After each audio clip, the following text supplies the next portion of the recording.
Hello students, कैसे हो आप। हम पढ़ रहे हैं चैप्टर वर्क एंड एनर्जी। तो पिछले लेक्चर में हमने देखी थी काइनेटिक एनर्जी क्या होती है। आज हम देखेंगे कि पोटेंशियल एनर्जी क्या होती है। मैं आपको ये कुछ एग्जाम्पल से समझाता हूँ। मिसाल के तौर पर आपने कभी रबर बैंड देखा होगा। जब हम उसको पुल करते हैं रबर बैंड को तो वो स्ट्रेच हो जाता है, ठीक है। तो स्ट्रेच होने के बाद अगर हम उसको छोड़ते हैं तो वापस अपनी वो पोजीशन पे आ जाता है। तो ये एनर्जी इसको कहाँ से आती है, ये आप थोड़ा सा नोट करके रखो। मैं आपको अभी कहूँगा ये कहाँ से आती है। तो और एक आपने देखा होगा स्लिंकी जैसे स्प्रिंग टाइप होता है। तो हम क्या करते हैं, जब हम उसको पुल करते हैं, ठीक है, उसको खींचते हैं तो वो क्या बड़ा हो जाता है, और जब हम उसको छोड़ते हैं वो वापस अपनी पोजीशन पे आता है। अब अगर हम इसको कंप्रेस करेंगे यानी कि कम करेंगे तब भी ये वापस अपनी पोजीशन पे आएगा। इसी तरीके से आपने एक टॉय कार देखी होगी, ठीक है। तो उसमें एक अगर देखा होगा उसकी एक की होती है। जब हम उस की को टर्न करते हैं फिर गाड़ी को नीचे रखते हैं, ये जो खिलौना होता है, तो ये गाड़ी चलती है। तो इसकी एनर्जी आई कहाँ से।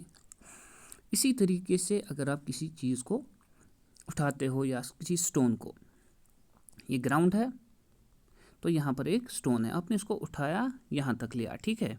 तो फिर आपने इसको छोड़ा तो ये नीचे गिर जाएगी स्टोन। अगर आप इसके ऊपर ले जाओगे इससे भी ज़्यादा हाइट पर, ये फिर भी नीचे गिरेगी, ठीक है। तो जितनी जितनी ज़्यादा ये ऊपर जाएगी उतनी उतनी इसमें एनर्जी ज़्यादा होगी और ये ज़्यादा डिस्टेंस कवर करेगी।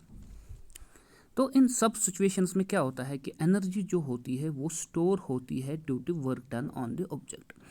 मिसाल के तौर पर ये स्टोन जब मैंने ऊपर उठाई तो मैंने क्या किया, वर्क डन इसको यहाँ तक लेने के लिए। फिर ये यही वर्क डन जो स्टोर होती है इसमें, तो वो as a potential energy store होती है, फिर ये स्टोन गिर जाती है नीचे।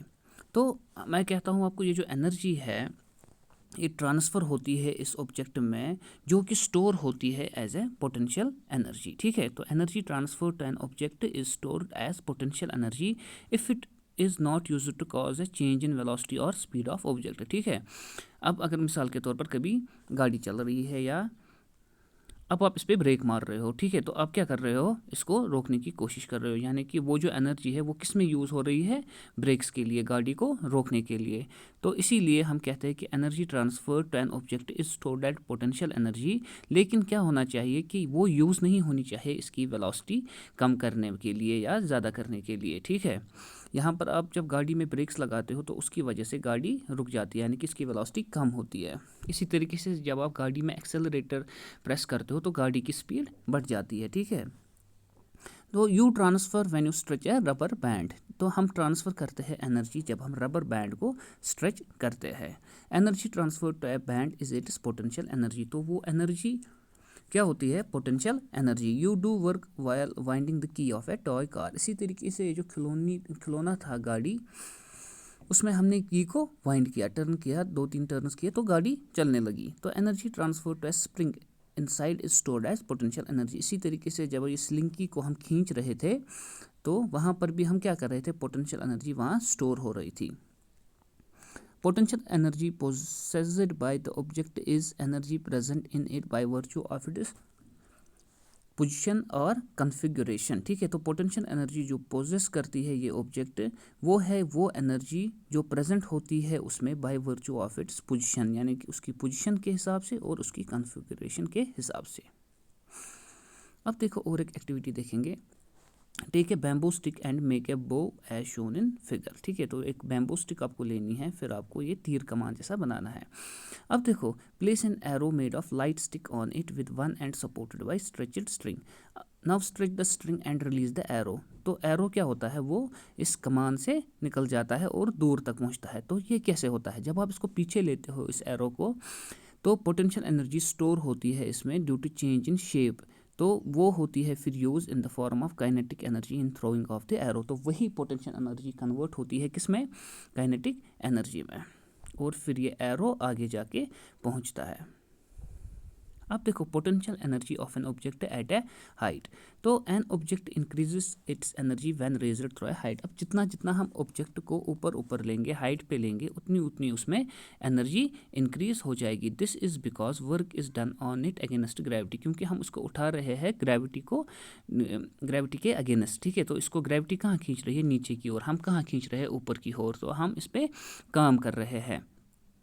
तो the energy present in such an object is the gravitational potential energy. ठीक है, अब ये कौन सी एनर्जी है, ग्रेविटेशनल पोटेंशियल एनर्जी। इसमें ग्रेविटेशन का कंसेप्ट क्यों आया, क्योंकि जब आप इसको ऊपर लेते हो तो इसको ग्रेविटी फिर से नीचे खींचेगी। ठीक है, अब तो इसमें पोटेंशियल एनर्जी आ गई, अब इसमें ग्रेविटेशन इसको नीचे की ओर खींचेगी, इसीलिए हम इसको कहते हैं ग्रेविटेशनल पोटेंशियल एनर्जी। तो ग्रेविटेशनल पोटेंशियल एनर्जी किसी भी ऑब्जेक्ट की at a point above the ground, हम इसको डिफाइन करते हैं as work done in raising it from ground to that point against the gravity. ठीक है, तो यहाँ पर ये ऑब्जेक्ट था अब हमने इसको ऊपर लिया, तो अब इसके पास पोटेंशियल एनर्जी आती है। ठीक है, वो कहाँ से आती है, जो हम वर्क करते हैं, इसके लिए हम काम करते हैं, हम अप्लाई करते हैं एनर्जी इसको ऊपर उठाने के लिए फ्रॉम द ग्राउंड, लेकिन नीचे इसको ग्राउंड खींच रहा है, यानी कि ग्रेविटी के अगेंस्ट हम इसको ऊपर ले रहे हैं। तो it is easy to arrive at an expression for the gravitational potential energy of an object at height. अब देखो हम कैसे इस एक्सप्रेशन निकालेंगे ग्रेविटेशनल पोटेंशियल एनर्जी की। ठीक है, किसके लिए, एक ऑब्जेक्ट के लिए जो किसी हाइट पे है। अब मानो कि आप एक ऑब्जेक्ट है जिसका मास m है, तो हम इसको उठा रहे हैं एट ए हाइट h। यहाँ पर ऑब्जेक्ट एक है, ये m है। ठीक है, तो यहाँ से लेकर यहाँ तक हाइट है h। ठीक है, हम इसको ऊपर ले रहे हैं। तो a force is required to do this. तो this minimum force required to raise the object is equal to weight of the object. अब कितना फोर्स हमें इस्तेमाल करना है, वो होता है इस वेट ऑफ ऑब्जेक्ट के बराबर, यानी कि mg। तो object gains energy equal to work done it. अब जितना भी हम इस पर काम करेंगे, ऑब्जेक्ट उतनी एनर्जी गेन करेगा, यानी कि उसमें इंक्रीज हो जाएगी उतनी energy. Let the work done on object against the gravity W। अब मिसाल के तौर पर वर्क डन है W, तो क्या आएगा, फोर्स इनटू डिस्प्लेसमेंट। ये वर्क की फॉर्मूला मैंने आपको पहले ही कहा है। तो फोर्स क्या है इसमें, mg, ये वाला mg।